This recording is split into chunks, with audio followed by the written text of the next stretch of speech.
सवालों को जो करते हैं तो वर्ग में हमें ये देखना होता है कि ये किस प्रकार के अंकों को कैसे दर्शाएगा। तो पहले नियम ये है कि जैसे यहाँ पे 4 अंक लिखे हैं चारों कॉर्नर पे वर्ग के, ठीक उसी के बाद में एक बीच में एक संख्या लिखी है। इसी प्रकार दूसरे में भी यही हुआ है और तीसरे में भी यही हुआ है। और हमें ये देखना है कि यहाँ पे प्रश्नवाचक चिन्ह लगा है इस वर्ग के अंदर, इसका मतलब है कि ये संख्या हमें ज्ञात करनी है। नियम के आधार से हम कोई नियम ऐसा नहीं मान के चल सकते कि यही नियम लगेगा, पर हम ऐसा चेक करके देखते हैं कि सवाल को करने का तरीका क्या होना चाहिए।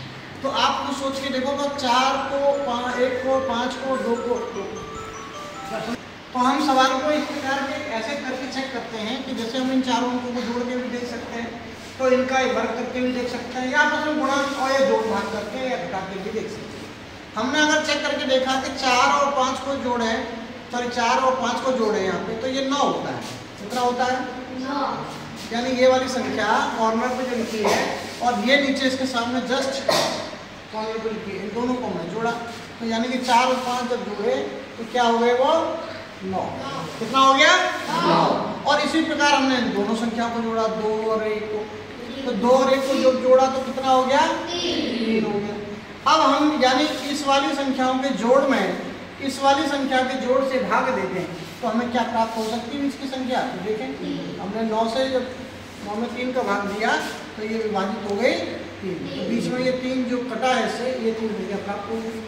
ठीक यही अगर पुनरावृत्ति यहाँ हो रही है इसमें भी, तो हम समझ सकते हैं कि यही काम यहाँ पे भी लागू हो सकता है। पर हम करके देखेंगे। तो जैसे यहाँ पे जोड़े 3 और 3 को आपस में जोड़े, 3 + 3 कितना हो गया?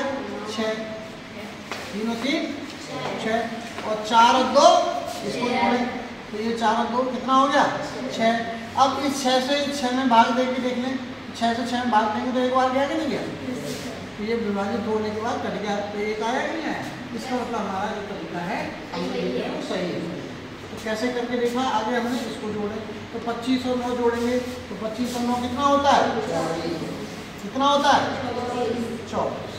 देखिए 15 + 9 = 24। अब इसको जोड़ के देखिए, 5 + 1 = 6। अब इनको आपस में विभाजित करके देखेंगे तो 24 को भाग दे दें किससे? 6 से। 6 से भाग देंगे तो 6 चौके 40 के बाद कटेगा, तो इसका मतलब प्रश्नवाचक चिन्ह की जगह पर क्या आ सकता है आंसर? अगर आपके दिए गए 4 उत्तर हैं A, B, C, D, प्रश्न परीक्षा में जब आएगा तो इसी प्रकार का होगा, और 4 ऑप्शन में एक ऑप्शन का आंसर 4 होगा। अगर 4 आंसर मिल रहा है तो वही हमारा इसका उत्तर है। ठीक है, इस प्रकार से इस बात को देखिए।